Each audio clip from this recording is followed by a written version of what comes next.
My name is Dr. Rodriguez. I'm a family practice doctor in Dallas. This is my 35th, 36th year practicing medicine everywhere. Emergency rooms, hospitals, walk-in clinics, doc in a box, urgent care facilities.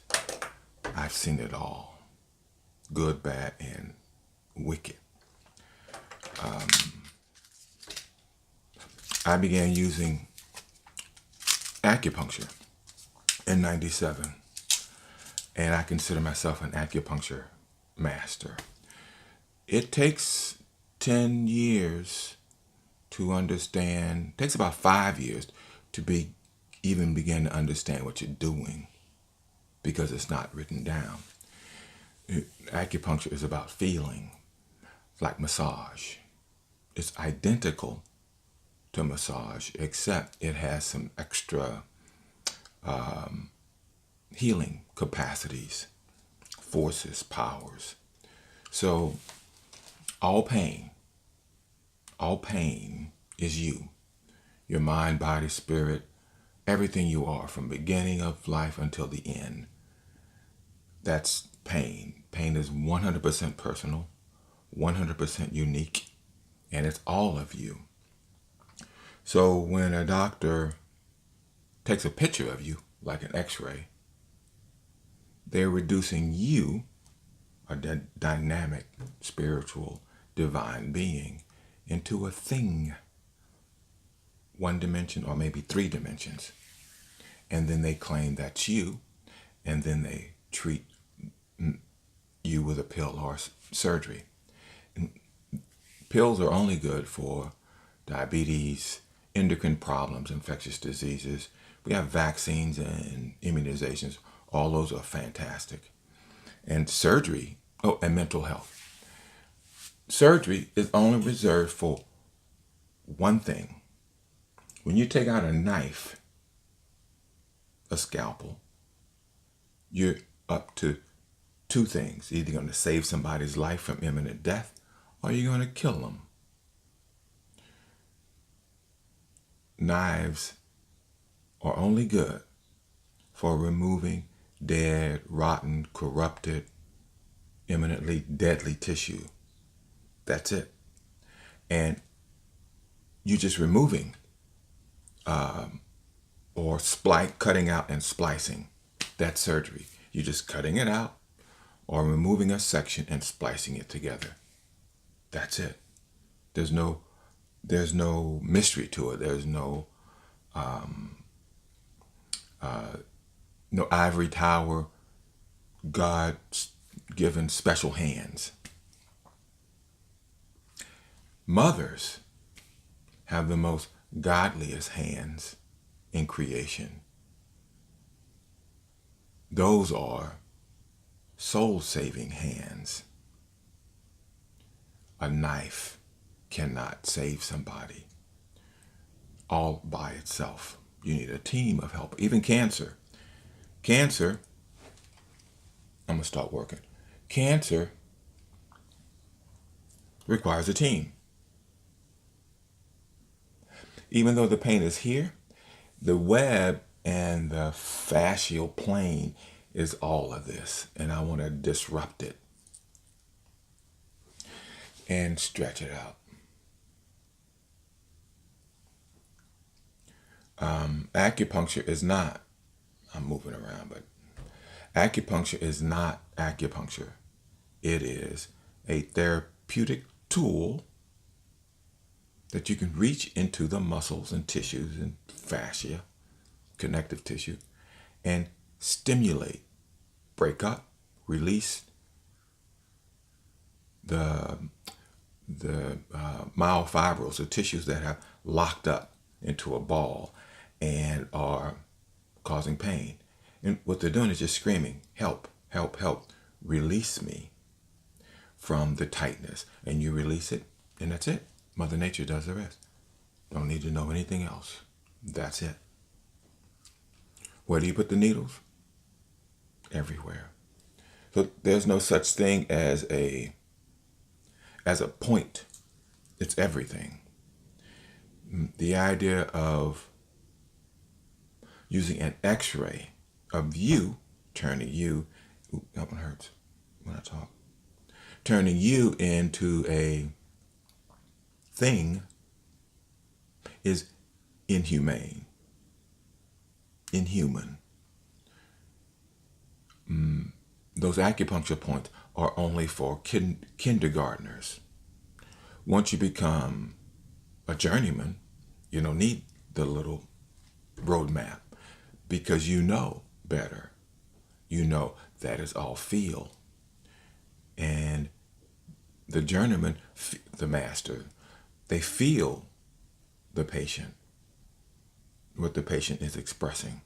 And then they apply the therapy wherever they feel the patient feels. And they get feel back to determine what they're going to do next. So it's nothing you can write down. Like a massage. How do you write down a massage? You don't massage one muscle, you massage the whole person. Cancer, you don't treat just the cancer, you got to treat the whole person. Although, these days, the cancer is more valuable than the person. That's freaking bizarre. But that's how it has degraded. I never thought. That's my zygomatic. I'm going across the zygomatic arch.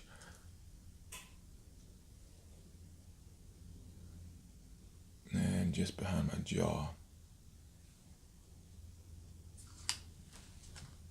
And my sternocleidomastoid. Now, when I put a needle in, it's sort of like a security blanket. Even though it's there, it's doing something. We don't know. We don't have to know. But the focus is here. But some of the tentacles are all around here. And I just want to let those tentacles know that I'm after them. You know, in my own little mind. But these are going to be the work engines. And I am going to... The source seems to be here to there. And that's the cancer. So this is going to look weird, but on any account. This is how I decided to do it. Because going this way, it's like taking a needle and pushing it through paper. So if the cancer is here and you put the needle, you're not doing anything to the entire cancer. So you take the needle and you push it through the plane of the fascia this way. So if you do this, you may not be doing anything. You don't know until you try. So this is try and see, try and see, try and see. There's no try and fail. You just keep trying until the patient says, "Thank you, doc. I feel better." So when the patient says, "Thank you, doc, I feel better," and you've spent a half hour or an hour working on them, then that's as much as you can do. You have to wait till the healing cycle completes, and then the patient will come back and say, "It's changed a little bit. It's over here now. It's over there." And all you do is follow it. I call it whack-a-mole. Wherever the mole comes up, you whack it. Where that is, the patient tells you. So within this realm, the patient is everything. The patient is everything. The physician is just a servant. That you remove yourself and you obey. Guess what? That's a godlike statement. That's a truth, meaning we have to obey the laws of nature. If we don't obey the laws of nature, we instantly die. Aircraft, we're defying God by putting an airplane in the sky. If we make a mistake, too many sequence of mistakes, the plane will crash. That's why you have systems checks, double checks, quadruple checks, torquing. The FAA, they investigate every aircraft to make certain that errors don't kill people. There's no such entity overseeing doctors. Doctors go into a room and they can do anything they want to you. You think they're helping you, but all they're doing is fumbling papers, filling out forms, and then your signature is their check. So they can send the information to the insurance company and they get a check. Whether they help you or not, they can just kind of, and they say, oh, that's it. Oh, that's it, doc, thanks. So we trust doctors so much that today they are just charlatans, quacks, soothsayers, magicians, psychic readers. And that is reality. If a physician doesn't touch you where you state you have pain and put some medicine everywhere you have pain, medicine, needles, they have just betrayed you. How do I know? I did it for 20 years. I was a master defrauder. Didn't know, but now I know. So, where's that? Ooh. Can't, oh, okay, good. So this is, and I'm looking for a point in there. So I don't feel anything. It just feels like I'm just doing that. There's a knot there. You can see it there. Okay, there it is. Now that's uncomfortable. That's a good spot. So what I'm going to do is, I don't have any short needles here, but this one I'm going to, see that? I'm going to pin down this way.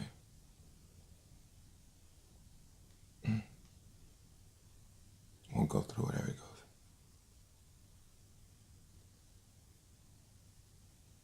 goes. It went through.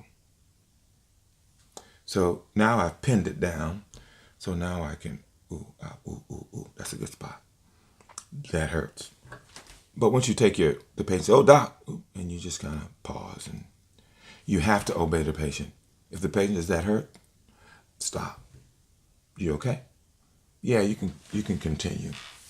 But if the patient says, doc, that hurts, take the needle out, you take the needle out. And then what I do is I kind of take a cotton ball and I just rub it because it feels like an itch, like this is. Patient has to be comfortable. Because if they're not comfortable, then the treatment is stressful. If the treatment is stressful, then that takes away from the healing.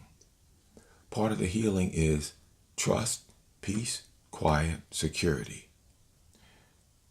That's the only way you can really, truly release maximum potent healing. Any uncertainty is corruptive. If they're not sleeping, corruptive. If they're not doing their part, it's holding it back. If people are telling them, why you getting acupuncture? It don't work. That sets up a negative vibe in the brain. It's sort of like a nocebo. And people do that, wittingly or unwittingly. Some people will do it just for revenge. That's what people do. So let me show you the other part of this. I am going to go this way. I kind of pooch out the skin. So instead of going that way, so I can easily aim it down that way. Now there's a little fleeting pain right there, but I don't feel anything. It just feels like I'm just kind of doing that. You don't really feel anything.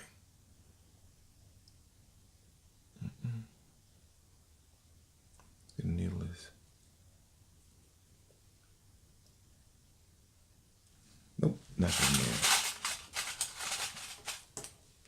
So if you don't feel anything, the patient doesn't feel anything, you've missed the zillions of points.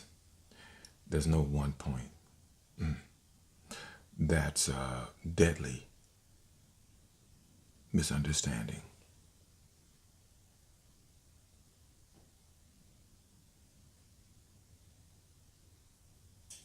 Get that locked in, and then I can...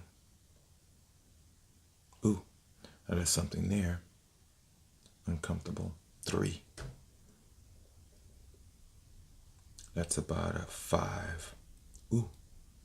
And that's a... Oh, it went away. So now the active part of this is the tip of the needle. So the needle itself is a depolarizer. It's a reset tool.